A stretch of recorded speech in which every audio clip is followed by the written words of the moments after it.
Hello everyone. आज हम अपने पाठ्य पुस्तक रिमझिम से क्लास थर्ड का पार्ट 2 पढ़ेंगे, शेखीबाज मक्खी। यह कहानी शेर और एक मक्खी की है। तो चलिए सबसे पहले हम कहानी पढ़ते हैं। एक था जंगल, उस जंगल में एक शेर भोजन करके आराम कर रहा था। इतने में एक मक्खी उड़ती उड़ती वहाँ आ पहुंची। शेर ने 2-3 दिनों से स्नान नहीं किया था, इसलिए मक्खी शेर के कान के एकदम पास भिन भिन करने लगी। शेर को बहुत मुश्किल से नींद आई थी। एक जंगल में एक शेर अपना भोजन करके आराम कर रहा था। इतने में वहां एक छोटी सी मक्खी उड़ती हुई आ पहुंची और शेर के कान में भिन भिन भिन भिन करने लगी। शेर को बहुत ही मुश्किल से नींद आई थी। तो जैसे ही मक्खी शेर के कान के पास आकर भिन भिन भिन भिन करने लगी, तो शेर ने अपना पंजा उठाया और मक्खी उड़ गई।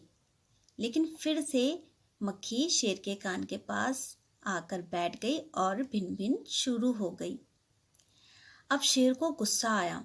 वह दहाड़ा और जोर से कहा, अरे मक्खी दूर हट, वरना तुझे अभी जान से मार डालूंगा। मक्खी ने धीरे से कहा, छी छी, जंगल के राजा के मुंह से ऐसी भाषा कहीं शोभा देती है। तो जो छोटी सी मक्खी थी उसने जंगल के राजा को क्या कहा कि अरे छी छी, जंगल के राजा के मुंह से ऐसी भाषा शोभा नहीं देती। शेर का गुस्सा बढ़ गया। उसने कहा, एक तो मुझे सोने नहीं देती, ऊपर से मेरे सामने जवाब देती है, चुप हो जा वरना अभी।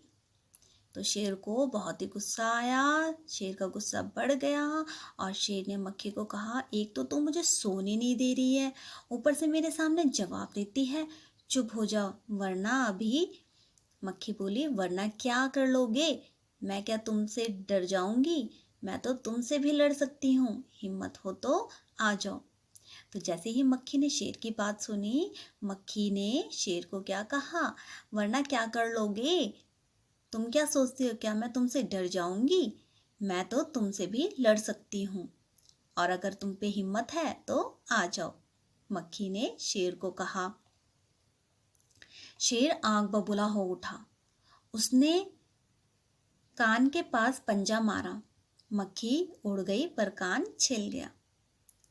जो शेर था उसको बहुत ज़्यादा गुस्सा आया और जैसे ही मक्खी शेर के कान के पास बैठी तो शेर ने अपना पंजा उठाया मक्खी को मारने के लिए। लेकिन मक्खी तो वहाँ से उड़ गई, लेकिन शेर का कान छिल गया। मक्खी उड़कर शेर के नाक पर बैठी। फिर जो मक्खी थी वो उड़कर शेर की नाक पर बैठ गई।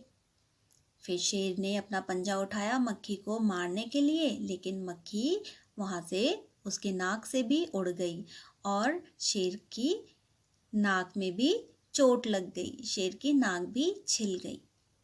ऐसे ही मक्खी कभी उसके नाक पे बैठती, कभी उसके गाल पर बैठती, कभी शेर के गर्दन पर बैठती और शेर अपने पंजे से मक्खी को उड़ाने की कोशिश करता, लेकिन मक्खी तो वहाँ से उड़ जाती और शेर अपने आप को घायल करता जाता। अंत में शेर ऊब गया और आखिर में शेर जो था वो बहुत ही ज़्यादा ऊब गया, थक गया और वह मक्खी से बोला, मक्खी बहन अब मुझे छोड़ो, मैं हारा और तुम जीती, बस। तो इतना सब कुछ होने के बाद जो शेर था वो बहुत थक गया था, बहुत ज़्यादा ऊब गया था और आखिर में शेर ने मक्खी से हार मान के कहा, मक्खी बहन अब मुझे छोड़ो, मैं हारा तुम जीती, बस। मक्खी घमंड में चूर होकर उड़ती उड़ती आगे बढ़ी। सामने एक हाथी मिला। तो जैसे ही मक्खी ने शेर की बात सुनी तो मक्खी को अपने आप में बहुत ज़्यादा घमंड हो उठा और वो वहाँ से उड़ती हुई आगे की तरफ जाने लगी। सामने से हाथी मिला। मक्खी ने हाथी से कहा, अरे हाथी मुझे प्रणाम कर, मैंने जंगल के राजा शेर को हराया है, इसलिए जंगल में अब मेरा राज चलेगा। तो जैसे ही मक्खी को सामने से हाथी दिखता है तो मक्खी हाथी को भी कहती है कि अरे ओ हाथी, चल मुझे प्रणाम कर। मैंने आज जंगल के राजा को हराया है और अब से जंगल में मेरा राज चलेगा।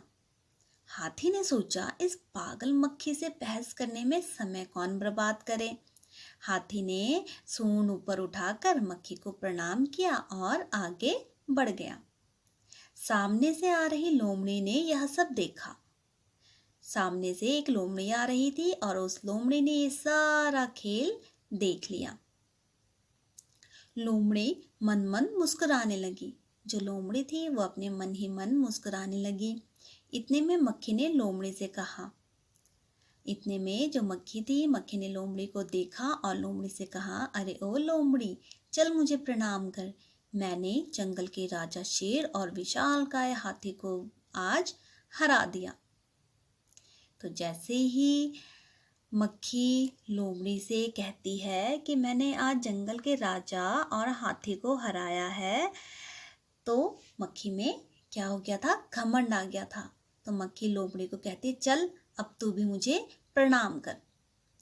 लोमड़ी ने उसे प्रणाम किया, फिर धीरे से बोली, धन्य हो मक्खी रानी, धन्य हो। धन्य है आपका जीवन और धन्य है आपके माता पिता। लोमड़ी ने तो सब कुछ देख लिया था पहले से ही, लेकिन लोमड़ी ने फिर भी मक्खी को अपने दोनों हाथ जोड़कर प्रणाम किया और कहा, धन्य हो मक्खी रानी, आपका बहुत बहुत धन्य है आपका जीवन और धन्य आपके माता पिता।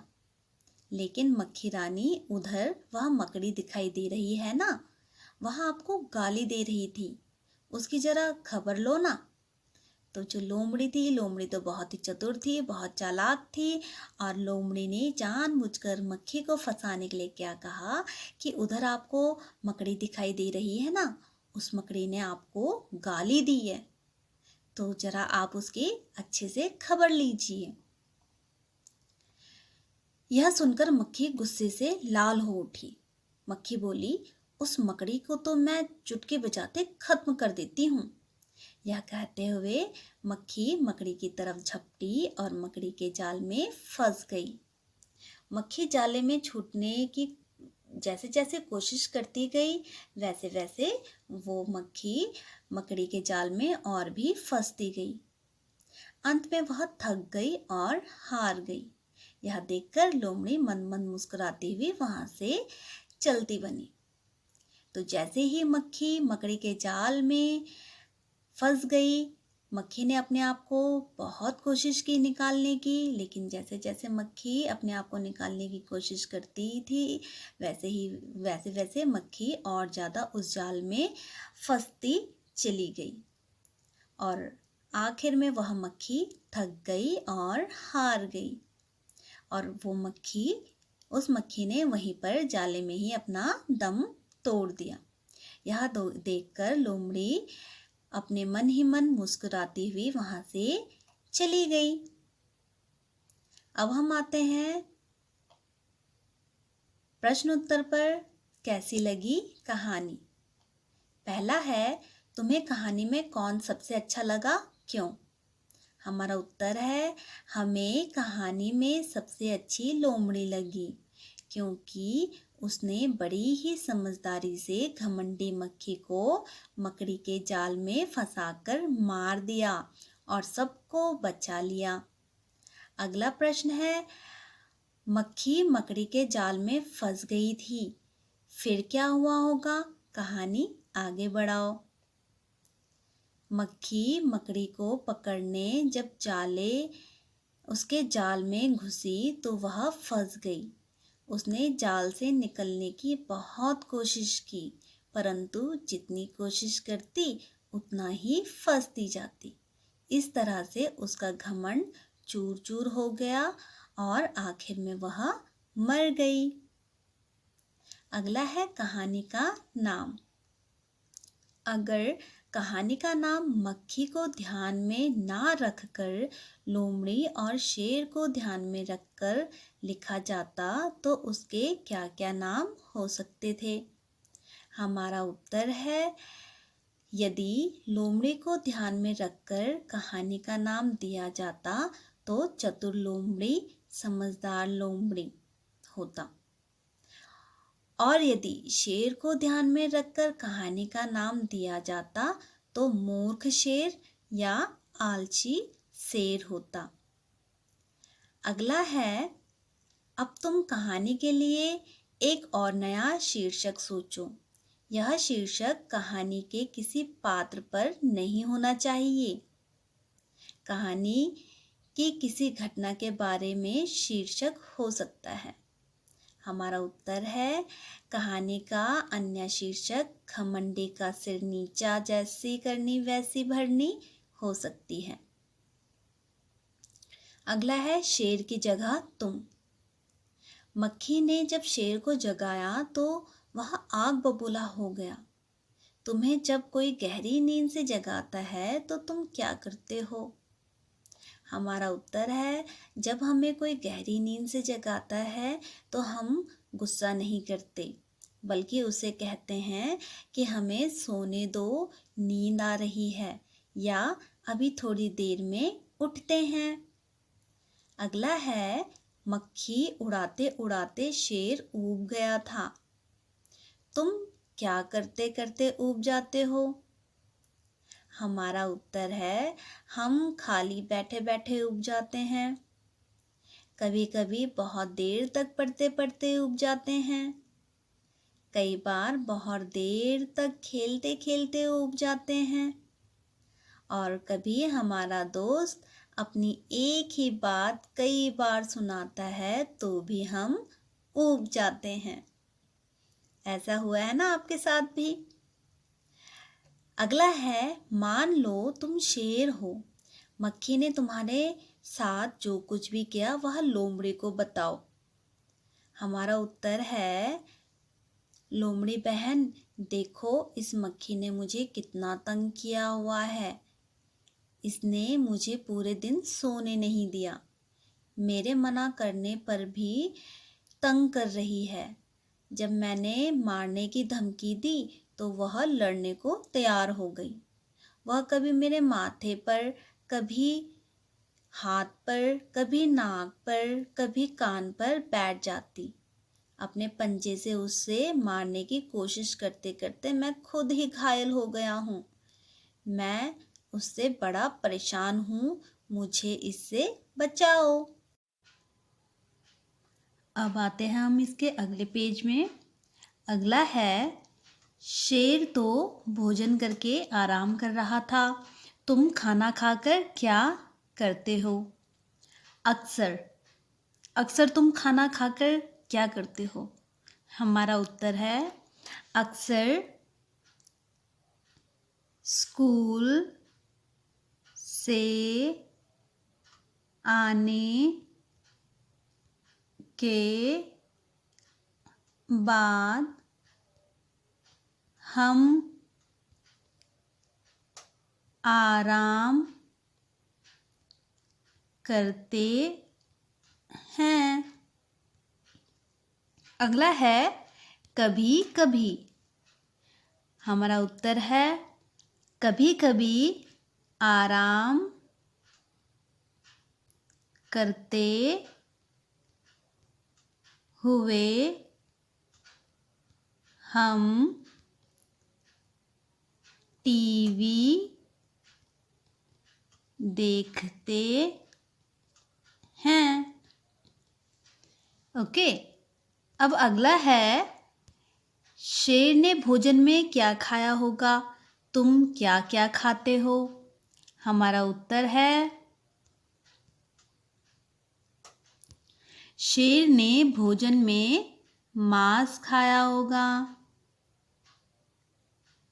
फिर अगला था, तुम क्या क्या खाते हो? हम दाल, रोटी, सब्जी आदि खाते हैं। ठीक है, अब अगला है हमारा, किसने क्या कहा? नीचे कहानी से जुड़ी तस्वीरें दी गई हैं। उनमें कुछ न कुछ बोला जा रहा है। सोचो और लिखो कौन क्या बोल रहा है। अब यहाँ पे ये हमें मक्खी दिखाई दे रही है। मक्खी शेर को क्या बोल रही होगी? हमारे अंदाजे से मक्खी बोल रही होगी, मैं तुमसे नहीं डरती हूँ। फिर ऐसे ही अब अगला है, यहाँ पर शेर मक्खी को क्या बोल रहा होगा? शेर मक्खी को बोल रहा होगा, चली जाओ वरना अच्छा नहीं होगा। ठीक है। फिर अब अगला है हाथी और मक्खी। अब यहाँ पर मक्खी हाथी को क्या बोल रही होगी? हमारे अंदाजे से मक्खी हाथी को बोल रही होगी, हाथी जी मुझे प्रणाम करो, है ना। फिर है अगला, यहाँ पर मक्खी लोमड़ी को क्या बोल रही होगी? यहाँ पर मक्खी लोमड़ी को कह रही होगी, अरे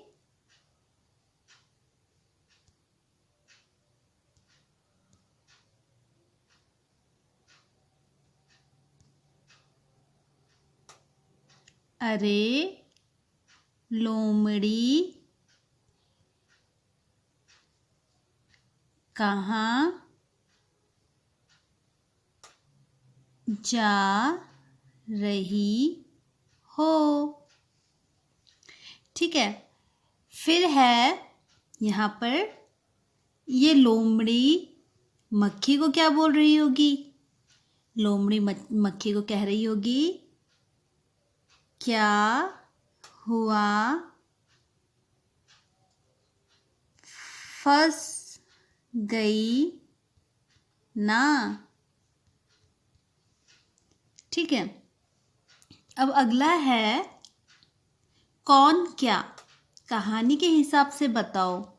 यहाँ पर हमने कहानी के हिसाब से बताना है कि घमंडी कौन था, चतुर कौन था, समझदार कौन था।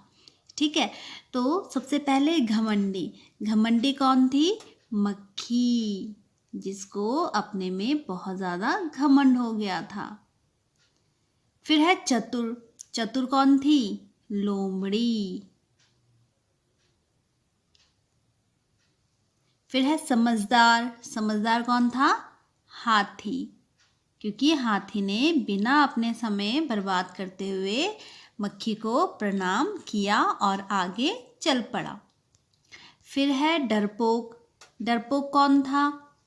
डरपोक था शेर, क्योंकि उसने बहुत ही जल्दी मक्खी से हार मान ली। फिर है सबसे चतुर। सबसे चतुर भी कौन थी? लोमड़ी, क्योंकि लोमड़ी ने अपनी सूझबूझ से सबकी जान बचाई। फिर है आलसी। आलसी कौन था? शेर। ठीक है। अब ऐसे ही हम अगले पेज में आते हैं। अगला पेज है हमारा भाषा की बात। इन वाक्यों को अपने ढंग से लिखकर बताओ। यहाँ पे कुछ वाक्य दिए हुए हैं और इन वाक्यों को हमने अपने ढंग से लिखना है। जैसे कि पहला है, शेर आग बबूला हो उठा। तो इस लाइन को हमने अपने शब्दों में कैसे लिखना है? हमारे शब्द होंगे, शेर गुस्से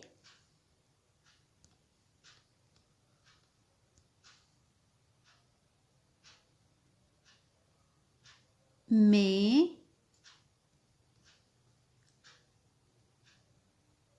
पागल हो गया। फिर अगला है उसकी ज़रा खबर लो ना। इस लाइन को हम कैसे लिखेंगे? उसे जाकर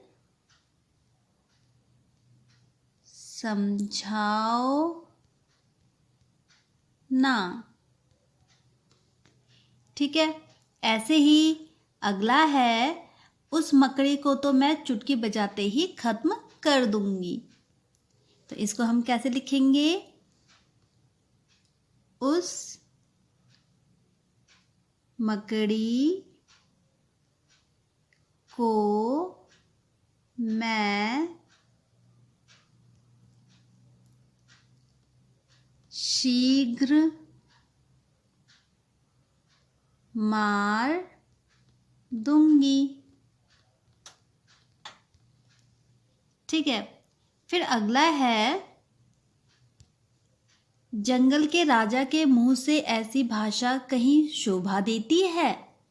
इसको हम कैसे लिखेंगे? हम लिखेंगे जंगल के राजा को ऐसी बात नहीं करनी चाहिए। ठीक है, फिर अगला है उड़ते मंडराते। इनके पास तुमने अक्सर किन किन को उड़ते मंडराते देखा है? सबसे पहले है जलते बल्ब के आसपास। जलते बल्ब के आसपास हमने क्या क्या मंडराते देखा है? कीड़े और छिपकली।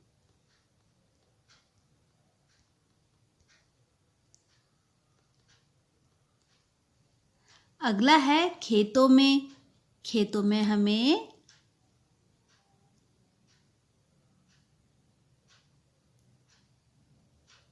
मच्छर और टिड्डे। फिर है इकट्ठे पानी के ऊपर। वहाँ पर भी हमें क्या दिखाई देते हैं? मच्छर और मक्खी।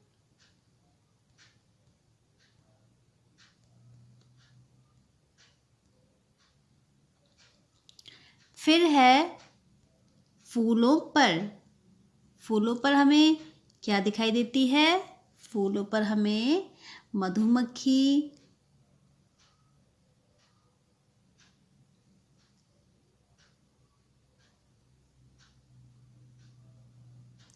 और तितलियां।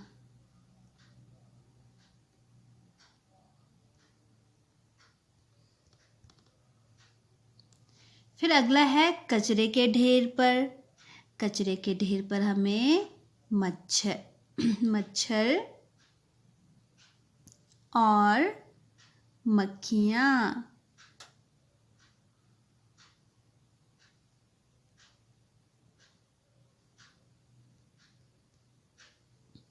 फिर अगला है हलवाई की मिठाइयों पर। हलवाइयों की मिठाइयों पर क्या क्या दिखती है? मक्खी और मधुमक्खी।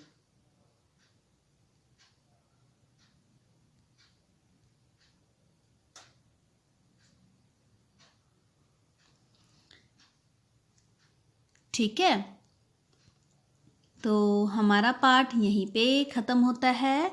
पाठ का नाम था शेखीबाज मक्खी। शेखीबाज